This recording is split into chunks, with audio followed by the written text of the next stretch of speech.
Jungle.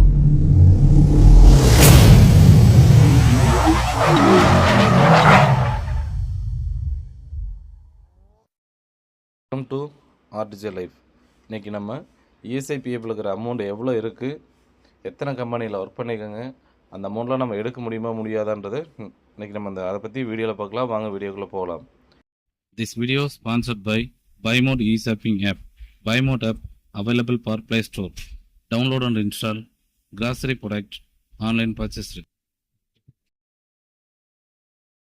Google chrome open பண்ணிக்கோங்க. அதில் UAN type பண்ணுங்கள். சர்ச் பாக்ஸில் டைப் பண்ணிவிட்டு சர்ச் கொடுத்தீங்க அப்படின்னா இங்கே பாருங்க, இபிஎஃப்ஓ மெம்பர் பாஸ்புக்னு இங்கே இருக்கு பாருங்கள். இதை கிளிக் பண்ணணும். கிளிக் பண்ணிங்கன்னா இது வந்து பேலன்ஸ் செக் பண்ணுறது. நம்ம எத்தனை கம்பெனியில் ஒர்க் பண்ணிக்கோம், எத்தனை பாஸ்புக் இருக்குது, எவ்வளோ பேலன்ஸ் இருக்குது அப்படின்றத நம்ம இதில் போய் செக் பண்ணிக்கலாம். இப்போ நான் என்னோடய நம்பரை கொடுக்குறேன். மேலே வந்து 12 டிஜிட் இருக்கும் யூஏஎன் நம்பர். இதுதான் வந்துட்டு நம்ம பிஎஃப்போட account number. Password already create பண்ணியிருந்தீங்க அப்படின்னா அந்த பாஸ்வேர்டுங்க டைப் பண்ணிங்க. கீழே வந்துட்டு கேப்சர் கோடு கொடுத்துக்குங்க. எல்லாம் ஸ்மால் லெட்டர் தான். பேலன்ஸ் செக் பண்ணுறதுக்கு வந்து ஸ்மால் லெட்டரில் தான் கொடுக்கணும். ஓடிபி வரும். ஓடிபி டைப் பண்ணிங்கன்னா இப்படி தான் இருக்கும். இங்கே லெஃப்ட் சைடில் 3 டாட் இங்கே இருக்குது பாருங்கள். இந்த டாட்டை கிளிக் பண்ணிங்க அப்படின்னா இங்கே பாஸ்புக்குன்னு ஒரு ஆப்ஷன் இருக்கும். இதை கிளிக் பண்ணிங்கன்னா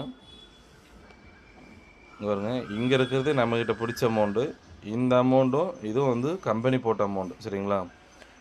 இது வந்து நம்மக்கிட்ட இப்போ பர் மந்த்துக்கு 1690 பிடிக்கிறாங்கன்னா அதே அமௌண்ட்டு கம்பெனி இங்கே போடும். இங்கே இருக்கு பாருங்கள், இங்கே சோது பாருங்கள்.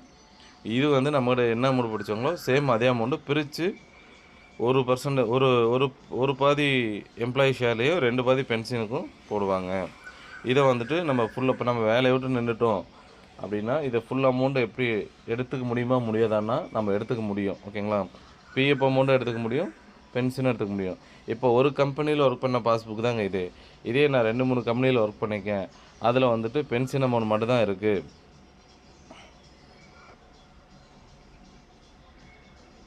பாருங்க, இதில் வந்து பென்ஷன் அமௌண்ட் மட்டும் தான் இருக்குது. இப்போ 2 கம்பெனியில் 3 கம்பெனியில் ஒர்க் பண்ணதுனால நீங்கள் பிஎஃப் அமௌண்ட்டெல்லாம் எடுத்துருப்பீங்க. பிஎஃப் அமௌண்ட் எடுத்துட்டீங்க அப்படின்னா பென்ஷன் எடுத்துருக்க முடியாமல் இருந்திருக்கும். இப்போ நம்ம பென்ஷன் அமௌண்ட் எடுத்துக்கலாம். டோட்டல் சரண்டர் அடித்தோம் அப்படின்னா ஃபுல் அமௌண்ட் எடுத்துக்கலாம். இப்போ இந்த 3 கம்பெனியோட பாஸ்புக்கும் இல்லை ஒரே கம்பெனிலே நீங்கள் 3 மாதம் லீவ் எடுத்துகிட்டு திரும்ப அகைன் ஜாயின் பண்ணிங்கன்னா நியூ பாஸ்புக்காக தான் கன்வெர்ட் ஆகும். ஒரே கம்பெனியில் 3 பாஸ்புக்காகவும் இருக்கும் இல்லையா? 3 கம்பெனிக்கும் நீங்கள் ரிசைன்மெண்ட் ஜாயின் பண்ணுறப்ப தனித்தனியாக பாஸ்புக்கு கன்வெர்ட் ஆகிருக்கும். இதில் மொத்த அமௌண்ட் எடுத்துக்கலாம். PF amount, employee share, pension amount, இது ப்ளஸ் இந்த பென்ஷன் அமௌண்ட் இருக்குது பார்த்தீங்களா, இது இந்த பென்ஷன் அமௌண்ட்டு, இந்த மாதிரி டோட்டலாக ஃபுல் அமௌண்ட்டு எடுத்துக்கலாம். எடுக்க தெரிஞ்சவங்களுக்கு ஓகே. நான் எப்படி எடுக்குன்றது அடுத்த வீடியோவில் நான் போஸ்ட் பண்ணுறேன். எடுக்க தெரியல அப்படின்னா நான் டிஸ்கிரிப்ஷனில் நம்பர் கொடுக்குறேன். அது வாட்ஸ்அப்பில் கான்டாக்ட் பண்ணுங்கள். அது கால் பண்ணால் போகாது, வாட்ஸ்அப்பில் வேணால் கான்டாக்ட் பண்ணுங்கள், நான் எடுத்து தரேன், சரிங்களா? ஸோ இந்த வீடியோ உங்களுக்கு யூஸ்ஃபுல்லாக இருக்குன்னு நினைக்கிறேன். லைக் பண்ணுங்கள், ஷேர் பண்ணுங்கள், சப்ஸ்கிரைப் பண்ணுங்கள்.